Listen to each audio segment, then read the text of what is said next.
Welcome back. We're here with Hannah Salamon-Vegh and Elliot Hughes, and we'll be discussing a lot of the current events that's been happening right now in September 2022. And one of the recent things that I would like to discuss is the war in Ukraine. It's been all over the media and it's been talked about, but frankly, the specifics and details do matter. Because for us, I think many of the people who are out there, it's like, oh, it's a never-ending, war. But it's been over 6 months, and the war in Ukraine is still going. Ukraine is successful in pushing Russia back. However, the casualty rate keeps increasing. Elliot, what do you think of the war right now? Well, look, I think we're entering the kind of the tough part of the war. This is where Putin, I think, wanted to get to, which is we're entering winter in Western Europe. Western Europe is highly dependent on Russian oil and gas for heating. I think Putin's hope is that the Western alliance, NATO partners that split and start to peel off in their sort of hardened, I would say, surprising support and stance against Russia so far.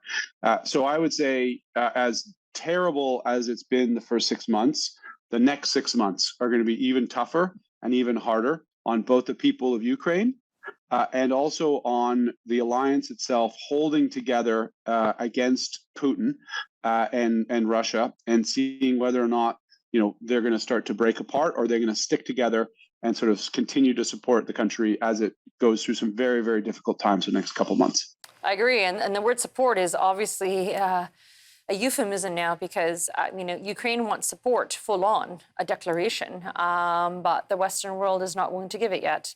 They're willing to give supplies and moral support, but they really can't give the true support that Ukraine wants. Hannah, what are your thoughts on what's happening in Ukraine? What's happening in Ukraine is incredibly heartbreaking on many levels, and it shows again that always the people, the small people, the peasants, the normal people always suffer when politicians play politics with our lives.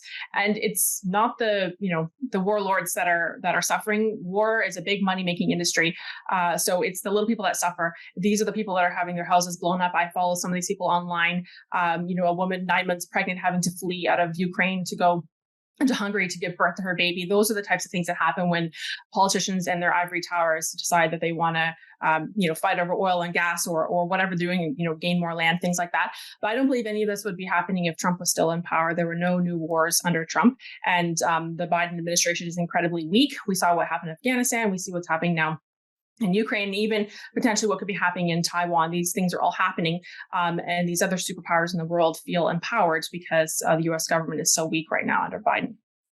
So, interesting point, but how long do you think the war will last? Because as you said, Hannah, you feel that, this is just, it's time writing. Now that the winter's going to be coming, it could last longer. How long do you possibly think this war could last? I do think the Ukrainian forces have been stronger this time around. They were able to gain more strength and practice and everything like that after Crimea in 2014. It'll be interesting, to see what happens. U.S. has sent a ton of money there, printed money, I might add. Canada has sent a lot of money there. Here in Canada and the US, we're having problems with people putting food on their plate here, let alone being able to have money to send over there. And the more you print money, the more inflation rises. It affects the stock markets, things like that. So the ripple effects are being felt everywhere. And I might add what the US is doing right now. They're blaming the situation in Russia and Ukraine. They're blaming the gas prices. And primarily the reason why the gas prices are going up is because of all the push for green energy, not so much with what's happening in Russia, but it's a popular scapegoat right now.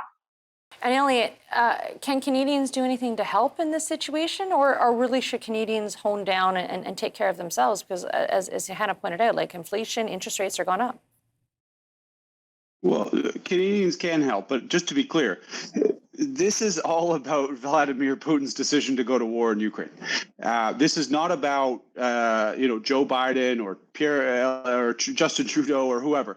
This is about a madman in power in Russia who is looking for a land grab and saw an opportunity to go. That's all this is. And this is about a terrible guy going for more land in a country that he saw as weak and he historically sees as Russian territory. And it's his war. He's causing the oil prices and gas prices to go up. This is all his making. To say that this is about green energy and trying to address climate change as the reason why oil and gas prices is crazy. Yeah, no, Joe Biden has Joe Biden voted to shut down the Keystone Pipeline after the war in Ukraine started. It has nothing to do with what we're saying here. This is a situation that has caused global impacts that will be felt for years. If not generations, because I think we've seen with Trudeau. This is not about. It's changed. This is way bigger than all of that.